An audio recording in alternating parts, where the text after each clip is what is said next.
It is Friday the 22nd of September, and I want to talk about something a little bit different today. Normally my vlogs are just me doing stuff around the house. I rarely do these long pieces to camera, but today I'm going to talk about some of my collection.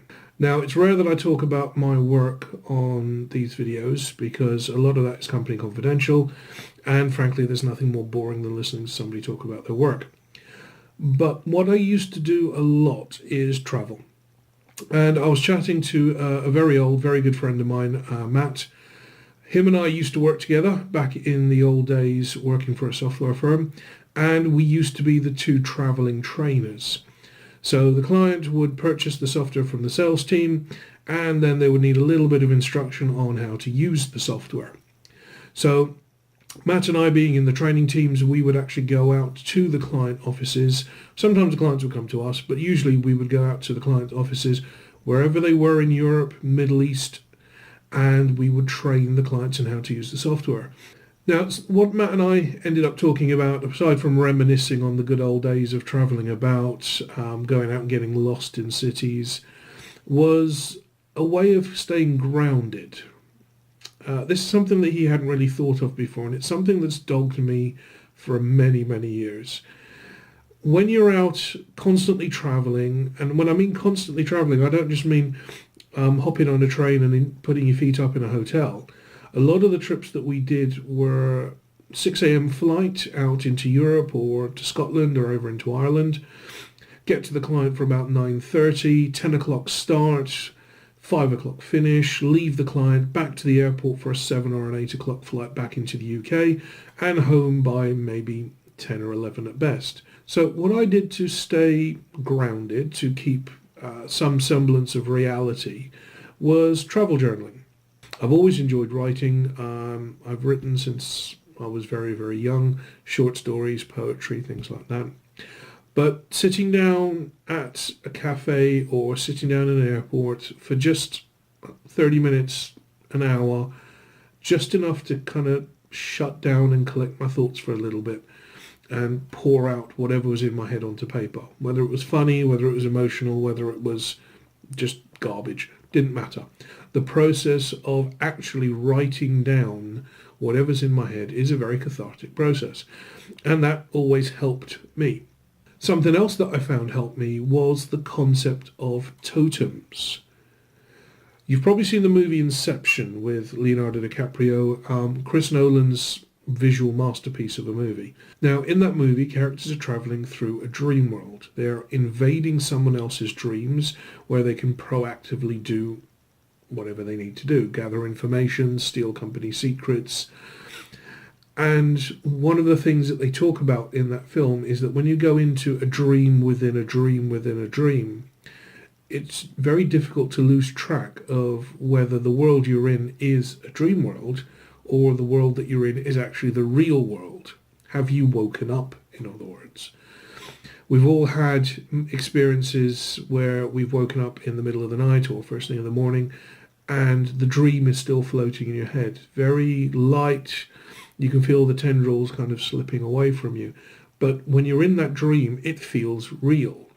And this is all about your brain categorizing and organizing all the thoughts and emotions that have gone through the day and filing them away into long-term memory. But when you are traveling that amount of time, you need to have something that's connecting you back to who you are, where you've come from, who your friends and family might be, and enough of a link that you can just stop and pause, and you don't lose track of yourself. You don't feel like you are slipping away in those little tendrils of wakingness.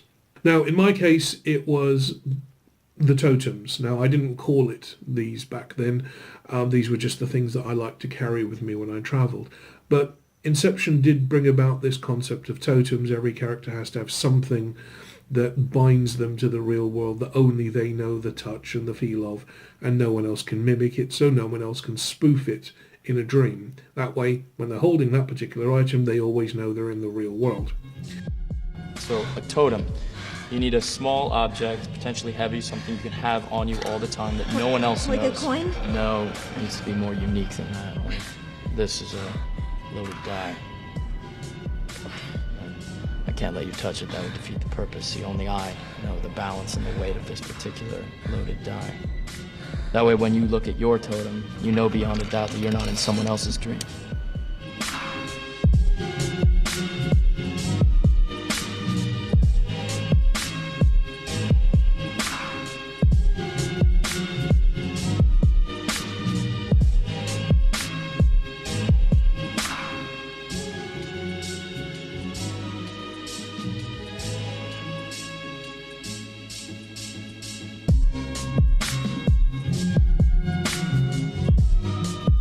In my case, it wasn't anywhere near as dramatic as that, but I did carry a couple of key items, always had them with me, that kept me grounded, kept me connected to whatever my life was, and not the hotel or the different country that I was in. The totems helped me stay grounded, helped me stay in the real world, and that's kind of what I wanted to talk about today. I know it's a bit of a roundabout way of getting here, but I want to talk about the totems that I used to carry. Now, the first and most obvious one is my watch. This is my Omega Seamaster. I've had this since I was 21 years old. This was a kind of a birthday present from my dad. Because this is one of the only few pieces of jewellery that I actually wear, I wanted something that I could wear every day, something that was going to last, something that would potentially be an heirloom that I can hand down to a son or a daughter later in life. And also, and in the back of my head, something that if I was stuck out in a country somewhere and I had no cash and no means to get home, I wanted a watch that I could sell at the drop of a hat and finance my way out of any particular situation I might be in. Now, in the case of the Omega, it wasn't a hugely expensive Omega at the time, but it is an Omega. It's been back for repair a couple of times. I've had some problems with some of the mechanism. And in fact, I was without the watch for a good year, very recently. It was only got back to me at the beginning of this year. I do have other watches that I wear in the interim, but not having this on my wrist for that year made me feel a little bit lost. It's something doesn't feel quite right. The weight wasn't right. The jingling, the feel wasn't right. And that's even without looking at the watch. So my Omega was always a link back to life. And that's probably one of the most important things that I always like to carry with me. The second is this ring. Now, this ring was given to me by an old girlfriend from, very, very long time ago. This is over 20 years ago. I don't have any particular attachment to that girlfriend anymore. We haven't spoken in decades. But the ring has been almost burned into a part of me because, as you can see, the marks that are now left behind by that ring where I've worn it every single day. So if I look down at my hand and I don't see that ring there, there's a bit of panic. So my ring is certainly one of those things that always travels with me. It very rarely even leaves my hand. It feels a bit weird even now not having it on there. But that's one of those items. One of the other items that I always carried at the time was my pen. I mentioned that I like to write a lot, and this was my first premium pen that I'd purchased. This was a Montblanc Starwalker. Not the greatest of Mont Blancs, Mont Blanc. Not the greatest of pens to begin with, a brand that a lot of people really don't associate with quality writing instruments anymore. I've learned about this over the years as I've gotten into pens properly. But this was the first premium pen that I bought. I picked this up second hand. It was in very good condition. It's been back to Mont Blanc a few times just to be refinished and refurbished, but this has been a staple for me. Again, it's one of those things that I could sell in a jam and I would have instant access to money, because given the condition that I've always kept it in and the fact that I've always got it in some kind of case. But this is the rollerball edition of the Star Walker. It's not the fountain pen edition. I wasn't a huge fountain pen guy back then. But I said rollerballs are great for travel, fountain pens are not so much. But this was the first premium pen that I purchased, and this was the pen that used to travel with me all around Europe. Now, the next big thing, and this is really what this video is about, is my notebook. This is my Midori. I've travelled with lots of notebooks over the years. I did start out with some Moleskine notebooks, and then Moleskine got very, very commercial, very, very popular, and the paper quality started to go downhill. And where you could use a fountain pen and a rollerball quite happily in Moleskines of old, the new ones not so much. Now, my Midori was originally a commercial sample. I was using a Ciak notebook, an Italian brand. Gorgeous paper, really nice to write with. Nice tooth to the paper, but no bleeding, no fade through, no ghosting on the paper. And I'd had a little bit of problem with the leather cover on it. The cover has not a varnish, but like a lacquered seal just to protect the outside of the leather. And at the edges, where it wears the most, that had started to peel away. So it wasn't a raw leather cover. Now, I complained to the people that I bought it from. They suggested, oh, send it back, we'll send you a new one. It's like, not on your life. I've been using that notebook for about 6 to 9 months. There was so much in there that, frankly, there was just cosmetic. But I wanted to know that if I bought another one, I wouldn't have the same issue. Because I refused to send it back, they instead sent me a Midori Traveler's Notebook. This was a commercial sample that they'd received from Japan. They were trying it out to see whether there'd be interest in the product in the UK and whether they should actually stock the item or not. I think they'd had 2 or 3 originally. And they sent me this, really apologetic. They knew that I like fountain pens, and they sent me this just to try out, see how I got on with it, do I like the paper and so on, and if so, would I be interested in buying one from them. Well, I received this. I took it with me on a trip to Prague. Was it Prague? Yes, on a trip to Prague. And then from Prague, I went on to Amsterdam. Same customer, different offices. And this was the notebook that I had with me for that journey. By the time I got back from that trip, it was about 2 or 3 days. I emailed the guys at the retailer, and I said, look, you might as well invoice me for this because you're not getting it back. The notebook is fantastic, but more importantly, the paper was gorgeous to write with. Hot rolled Japanese paper means that the paper is so utterly smooth that a fountain pen will just glide over the surface with the least pressure imaginable. No bleeding, no feathering, a little bit of ghosting, but that's a characteristic of the paper. And this notebook has been with me traveling now for, well, the last 8 years that I was working with that old company, and the couple of years now that I've been kind of set up on my own. So this is really what the video is about, talking about my Midori, and this is the biggest of my totems. Now, the Midori system uses basically a thick leather cover. It's naturally tanned leather, and you've got lots of these little elastic threads running inside the notebook where you can slip items in. And basically you swap out the notebook as it runs out. This is a little folder pocket thing that I made, just basically hacked up a manila envelope and kind of stuck it and glued it together. Just helps me keep bits and pieces in there organised. But the notebook itself, this has been with me for a lot of little adventures. It's very fountain pen friendly paper. This is the ultra lightweight insert. They do lots of different types of paper inserts, from diaries to grid to plain to lined. You've got little pocket folders. It's a full-on system that Midori have now. But I prefer the plain paper because I can sketch and draw and write with it any which way I choose. But the ultra light paper, this is all fountain pen writing in here. You can see that it is incredibly thin. Hopefully you can hear that. And it takes fountain pen ink beautifully. Now if I hold it just so with some of the light coming through behind it, you can see the writing from the other page, but you lay it flat and that almost completely disappears. So a little bit of show through, but no bleed through ever. I've never managed to get ink to bleed through this paper, no matter how hard I've tried. And I've used a pipette and actually dropped ink onto the page. Nothing comes through to the other side.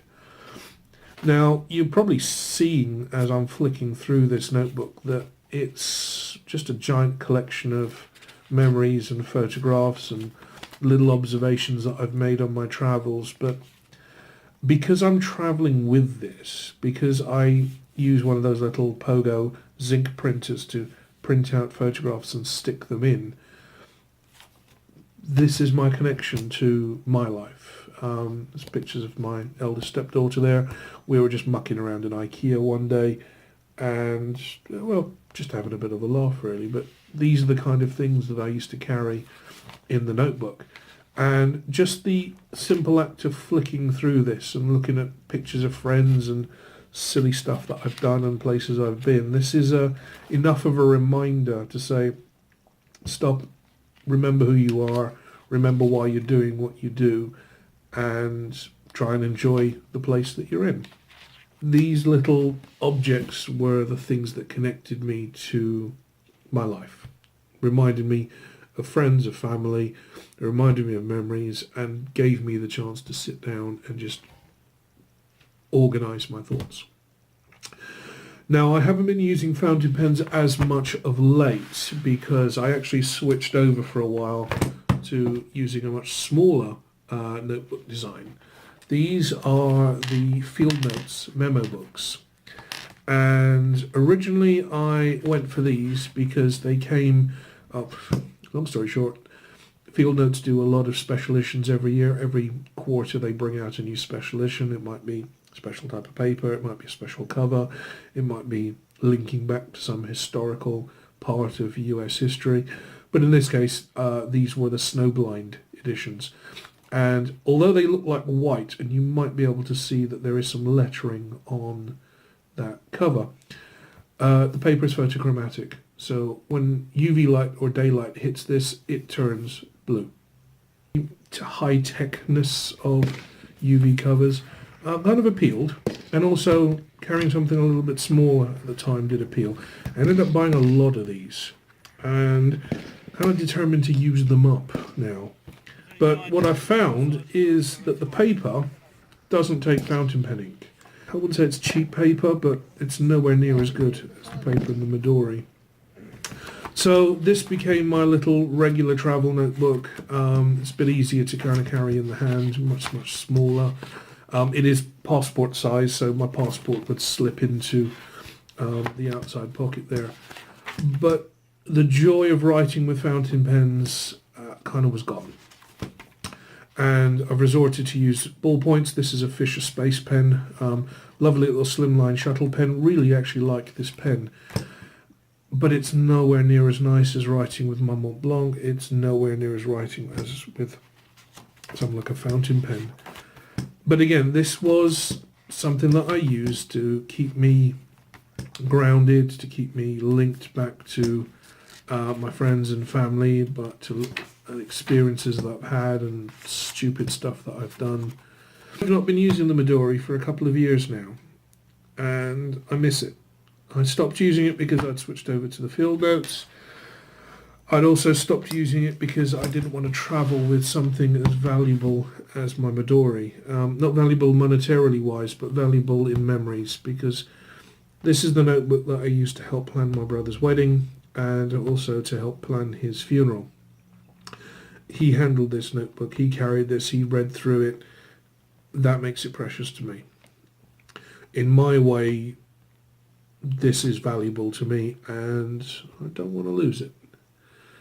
Now, using ballpoint, that's taken away two of the things that I love. Writing with fountain pens, writing on beautifully smooth paper and carrying around all those memories with me. This is something that I may continue to carry in the short term, but really I want to get back to the things that I used every day when I was traveling. Now, Matt and I said we were talking about this last night on a Skype chat, and this is something that he hadn't really thought about. He did just as much travelling as I did. He didn't enjoy it anywhere near as much as I did, though. He had his music, and he would be listening to tunes. He would be plugged in throughout the flight, throughout moving through the airport, probably in the hotel, connecting up to a little speaker. That worked for him. It kept him together for the vast majority of the time that we worked there. He had his moments, just as I did. But for me, getting back to these is something that I need to do on a daily basis. It's the little joys and those little things that kind of link you back to your life. And I've been forgetting those lately. And I've been thinking about them a lot lately. Always at this time of year anyway, but don't underestimate those little things that remind you of who you are. Not necessarily expensive things, not flamboyant things. I'm not the car that I drive. I'm not the pen that I own or the watch that I wear, but they help define me to me, not to anyone else. Not that's the guy that always carries the Mont Blanc. That's the guy that always wears the Amigo. That's not what I care about. I've got memories attached to all of these items, and these are the things that maybe not bring me joy. That would be a little bit of a... No, that wouldn't be the right way to look at it. They don't bring me happiness knowing that they're here. They bring me an amount of comfort. Knowing that I've got them, knowing the memories attached to them, knowing what these things in particular mean to me. Maybe one day somebody opens up a box of my stuff and everything else is gone, but these things are still there. This is what I wanted to talk about. Not the most interesting of videos, my apologies for that. I'm not doing anything adventurous. I'm not playing with crossbows or shooting shotguns today. I'm just kind of sitting in the house while it's raining, trying to remember who I am, why I am, and what it is that I do. And these things remind me of that. If you want to leave a comment, tell me about yours. What do you do to keep yourself grounded? What do you carry with you every day that reminds you of your friends and your families? Anyway, thank you very much for watching. Leave me a like and a comment.